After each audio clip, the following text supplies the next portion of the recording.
Praise the Lord.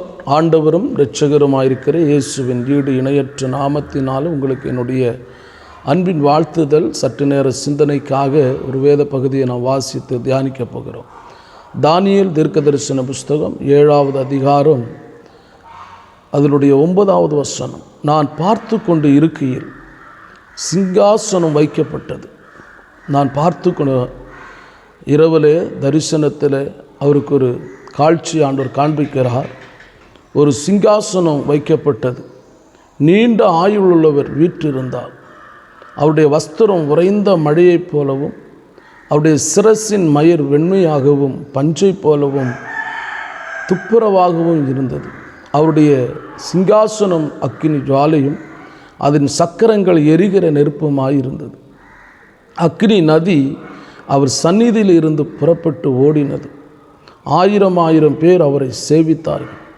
கோடாகோடி பேர் அவருக்கு முன்பாக நின்றார்கள். நியாய சங்கம் உட்கார்ந்தது. புஸ்தகங்கள் திறக்கப்பட்டது. இந்த வேத வசனத்தை நாம் வாசிக்கும்போது உண்மையாகவே ஒரு பயம் நமக்குள்ளே தோன்றுகிறது. ஒன்று பாருங்க, நான் பார்த்து கொண்டு இருக்கையில் சிங்காசனங்கள் வைக்கப்பட்டது. சிங்காசனம் அல்ல, சிங்காசனங்கள் வைக்கப்பட்டிருக்கிறது. அடுத்து பாருங்க, சிங்காசனத்தில் வீற்றிருக்கிறவர் மரணத்தை ஜெயமாய் விழுங்கின சர்வ வல்லமையுள்ள ஆண்டவராகிய கர்த்தர். புரியுதா? சிங்காசனத்தில் வீற்றிருக்கிறார். இப்போ நீண்ட ஆயுளுள்ளவர் அவர் மரணத்தை ஜெயமாய் விழுங்கினதுனாலே அவருக்கு நீண்ட ஆயுள். காலங்கள் உருவாவதற்கு முன்பதாகவே அவர் இருக்கிறார். நாட்கள் உருவாவதற்கு முன்பதாகவே நாம் ஆராதிக்கிற அந்த சர்வ வல்லமுள்ள தேவன் இருக்கிறார். நானும் நீங்களும் யோபு சொல்லுகிறது போல நேற்று உண்டானவர்கள். நாம் ஒன்றும் அறியோம். ஆமாம், நமக்கு ஒன்றும் தெரியாது. ஆனால் இன்றைக்கு சொல்லப்படுகிற அந்த சிங்காசனம் பாருங்க, அது நீண்ட ஆயுள் உள்ளவர் வீற்றிருக்கிறார். அவருடைய வஸ்திரம் உறைந்த மழையைப் போல வெண்மையாக இருக்கிறது. வெண்மையான வஸ்திரம். நம்மை நியாயம் விசாரிக்கிறவர் நிரந்தரமாய் சிங்காசனத்தில் வீற்றிருக்கிறவர். 5 வருடங்களுக்கு ஒரு முறை மாறுகிற சிங்காசனம் அல்ல. இந்த சிங்காசனம் என்பது நிரந்தரமாய் வீற்றிருக்கிற ஒரு சிங்காசனம். அடுத்து பாருங்க, ஸ்தோத்திரம். உறைந்த மழையைப் போலவும் அவருடைய சிரசு மயிர் வெண்மையாகவும் பஞ்சை போலவும் துப்புரவாகவும் இருந்தது. அவருடைய சிங்காசனம் அக்கினி ஜுவாலையும் அதன் சக்கரங்கள் எரிகிற நெருப்புமாய் இருந்தது. அவர் உட்கார்ந்து இருக்கிற அந்த சிங்காசனம் எப்படி இருந்ததுன்னா அக்கினி ஜுவாலையாக எரிந்து கொண்டே இருக்கிறது. தரிசனமாக இங்கே தானியேல் பார்க்கிறார். இந்த சிங்காசனம் எதற்காக இப்படி வைக்கப்பட்டிருக்கிறது அப்படின்னா, நீதியுள்ள நியாயாதிபதியாக இருக்கிற சர்வ வல்லமுள்ள தேவனாகிய கர்த்தர் பூமியில் இருக்கிற சகல ராஜாக்களையும் சகல ஜாதிகளையும் சகல கோத்திரங்களையும் சகல மனிதர்களையும் அவர் நியாயம் விசாரிக்க வேண்டியது இருக்கிறது. ஆம், கர்த்தருடைய பிள்ளைகளே, நாம் யாவரும் ஒவ்வொரு மனிதர்களையும் சர்வ வல்லமுள்ள தேவனாகிய கர்த்தர் நியாயம் விசாரிக்க வேண்டியது இருக்கிறது. இந்த உலகத்தினுடைய நியாயம் அல்ல, நியாயாதிபதிகள் அல்ல. வானாதி வானத்தை படைத்தவர், உங்களையும் என்னையும் உருவாக்கினவர், உங்களையும் என்னையும் பேரிட்டு அழைத்தவர், உங்களுக்கும் எனக்கும் சொந்தக்காரர், தாயின் கற்பத்திலே நம்மை உருவாக்கினவர், நம்மை இந்த உலகத்திலே வாழ வைத்திருக்கிறவர், நமக்கு ஆயுஷ் நாட்களை தருகிறவர், நம்மை கண்ணின் மணி போல் பாதுகாத்தவர், நமக்கு அரணாக இருந்தவர், கோட்டையாக இருந்தவர், நமக்கு தகப்பனாக இருந்தவர், தாயாக இருந்தவர், நம்மை எல்லா விஷயத்திலும் நம்மை பாதுகாத்த தெய்வம் நம்மை நியாயம் விசாரிக்க வேண்டியது இருக்கிறது என்பதை இங்கே தானியேல் தீர்க்கதரிசிக்கு ஆண்டவர் வெளிப்படுத்துகிறார். பாருங்க, ஸ்தோத்திரம். அந்த அக்கினி ஜுவாலையும் அதன் சக்கரங்கள் எரிகிற நெருப்புமாக இருக்கிறது. அங்கே என்னன்னாக்கா அவர் அந்த சிங்காசனம் அக்கினி ஜுவாலையாக எரிந்து கொண்டே இருக்கிறது. அதனுடைய சக்கரங்கள் எரிகிற நெருப்பாக இருக்கிறது. இப்போ பாருங்க, அக்கினி நதி அவர் சந்நிதியிலிருந்து புறப்பட்டு ஓடினது. யோசித்து பாருங்க, அவருடைய சந்நிதியில் இருந்து அக்கினி நதி புறப்பட்டு ஓடுகிறது. அக்கினி நதி இருக்குமா அப்படின்னா ஆமாம், உலகத்திலே அக்கினி நதிகள் இருக்கிறது இல்லையா? அக்கினி நதிகள் இருக்கிறது, எரிமலைகள் இருக்கிறது. உலகத்திலேயே அப்படி இருக்குமானால் இந்த உலகத்தில் சில காரியங்களை நம்ம பார்க்குறோம் இல்லையா? இது எல்லாம் உலகத்தில் பார்க்கும்போது இதை அப்படியே நீங்கள் பரலோகத்தில் இருக்குமா அப்படின்னு சொன்னால் கண்டிப்பாக இருக்கும். அநேக காரியங்கள், உலகத்தில் இருக்கிற அநேக காரியங்கள் இருக்கும். ஏன்னா ஸ்தோத்திரம், அதற்கு எடுத்துக்காட்டாகத்தான் ஆண்டவர் இந்த உலகத்தை வைத்திருக்கிறார். ஆலயம் பரிசுத்தமாக்கப்படுகிற ஸ்தலம், கர்த்தருக்கு ஆராதனை செய்கிற இடம், ஸ்தோத்திரம், வெண்வஸ்திரம் தரிக்கிற இடம் இல்லையா? அதே போல் அநேக காரியங்கள் பரலோகத்தில் இருக்கிறது. பாருங்கள், அக்கினி நதி அவர் சந்நிதியிலிருந்து புறப்பட்டு ஓடினது. எத்தனை பேர் வராங்களா பாருங்கள். 1000 பேர் அவரை சேவித்தார்கள்.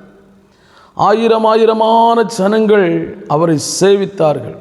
அந்த 1000 தூதர்கள் கூட்டம் அவரை சேவித்தது. பாருங்கள், கோடாகோடி பேர் அவருக்கு முன்பாக நின்றார்கள். எத்தனை பேருங்க? 1000 பேர் அவர்களை சேவிக்கிறார்கள். ஆனால் கோடாகோடி பேர், அல்லேலூயா, எத்தனை கோடி மக்கள் இருப்பார்கள் என்பதை நமக்கு அந்த இடத்துல கணித்து சொல்ல முடியாது. ஆனால் அத்தனை ஜனங்கள் அவருக்கு முன்பதாக நிற்க வேண்டும். ஒருவேளை இந்த உலகத்தில் நீங்கள் யாராயிருந்தாலும், உலகத்தில் மட்டும்தாங்க உங்களுடைய பெருமை, உங்களுடைய ஸ்தோத்திர ஆழ்மை, உங்களுடைய ஆளுகை எல்லாமே உலகத்தில் மட்டும்தான். ஆனால் உலகத்தோடு உங்களுடைய ஆளுகை முடிந்துவிடும். உலகத்தோடு உங்களுடைய ஞானம் முடிந்துவிடும். உலகத்தோடு உங்களுடைய அழகு முடிந்துவிடும். உலகத்தோடு உங்களுடைய அறிவு முடிந்துவிடும். உலகத்தோடு உங்களுடைய ஜாதி ஒளிந்துவிடும். ஆனால் அங்கே போகும்போது கோடான கோடி ஜனங்கள் நிற்கிறார்கள் என்று வேதம் சொல்லுகிறது. அருமையான கர்த்தருடைய பிள்ளையை, நியாயாஸ்தானத்துக்கு முன்பதாக நிற்க வேண்டிய நீங்கள், நியாயாஸ்தானத்துக்கு முன்பதாக பதில் சொல்ல வேண்டிய நீங்கள், உங்களை பரிசுத்தமாய் காத்து கொள்ளாவிட்டால், உண்மையாய் வாழாவிட்டால், கர்த்தருக்காக தன்னை அர்ப்பணித்து கர்த்தருடைய இரத்தத்தினாலே, ஆட்டுக்குட்டியானுடைய இரத்தத்தினாலே கழுவப்பட்டவர்கள் பரிசுத்தமாய் வாழாவிட்டால், நீங்களாக இருந்தாலும் சரி, நானாக இருந்தாலும் சரி, யாராக இருந்தாலும் சரி, கர்த்தருக்கு பதில் கொடுக்க வேண்டியது கட்டாயமாக வரும். இன்றைக்கு சற்று யோசித்து பாருங்கள். நீங்கள் பதில் கொடுக்க வேண்டிய இடத்துல இருக்கிறீர்கள். நான் பதில் கொடுக்க வேண்டிய இடத்தில் இருக்கிறேன். ஏன்னா நியாயாஸ்தானம் நமக்காக வைக்கப்பட்டிருக்கிறது, நியமிக்கப்பட்டிருக்கிறது. இங்கே உள்ள நியாயாஸ்தானம் அல்ல, இது பரலோகத்தில் இருக்கிற நியாயாசனம். அந்த நியாயாஸ்தானத்துக்கு முன்பதாக, நீதி ஸ்தலத்துக்கு முன்பதாக நாம் நின்றே ஆகணும். உலக நீதிமன்றத்துக்கு முன்பதாக அல்ல, பரலோகத்தில் இருக்கிற நீதிமன்றத்துக்கு முன்பதாக நின்றே ஆக வேண்டும். முழு உலகத்தையும் நியாயம் தீர்க்கிற நியாயாதிபதி, சர்வலோகத்தையும் படைத்த ஆண்டவராக இருக்கிற இயேசு கிறிஸ்து அத்தனை கோடி மனிதர்களையும் அவர் நியாயம் விசாரிப்பார். பாருங்க, அக்கினி நதி அவர் சந்நிதியிலிருந்து புறப்பட்டு ஓடினது. 1000 பேர் அவரை சேவித்தார்கள். கோடாகோடி பேர் அவருக்கு முன்பாக நின்றார்கள். நியாய சங்கம் உட்கார்ந்தது, புஸ்தகங்கள் திறக்கப்பட்டது. நீங்களும் நானும் செய்கிற ஒவ்வொரு தவறுகளாயிருக்கலாம், நன்மையாயிருந்தாலும் தீமையாயிருந்தாலும், இவைகளெல்லாம் புஸ்தகத்தில் எழுதப்பட்டு கொண்டிருக்கிறது. நீங்களும் நானும் செய்து கொண்டிருக்கிற பாவங்களை ஆண்டவராகிய தேவன் ஒரு புஸ்தகத்தில் எழுதி கொண்டிருக்கிறார். அந்த புஸ்தகம் அங்கே திறக்கப்படும். அருமையான கர்த்தருடைய பிள்ளையே, ஒருவேளை இங்கே நீதிமான்களைப் போல நீங்கள் ஆக்ஷன் பண்ணலாம். ஒருவேளை இங்கே நீங்கள் ஒரு பெரிய பரிசுத்தவானை போல நடித்து கொண்டு வாழலாம்.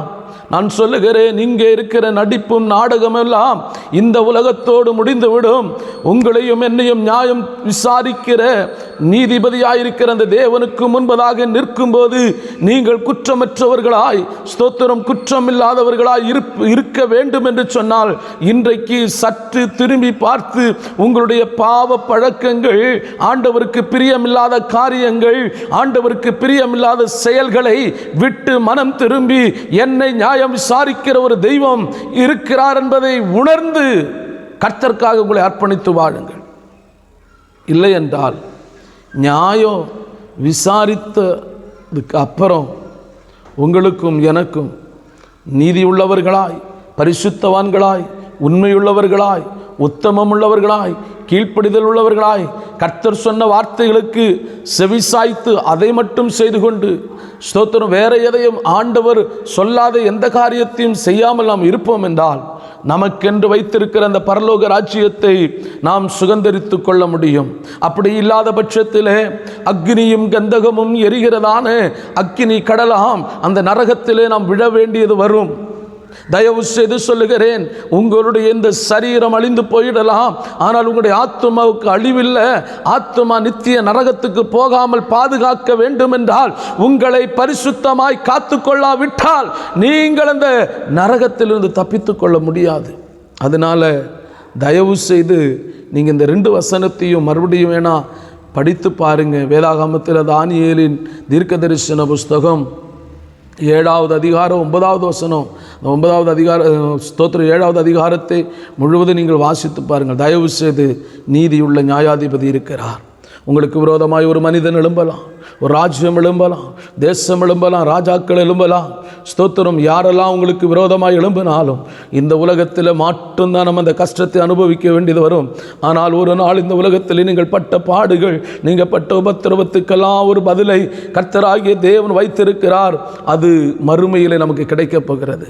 தயவு செய்து உண்மையுள்ளவர்களாய், பரிசுத்தம் உள்ளவர்களாய், கர்த்தருக்கு பிரியமுள்ளவர்களாய் வாழ்ந்து தேவ ராஜ்யத்தை சுதந்தரிப்பதற்கு நாம் ஆயத்தப்படுவோம்.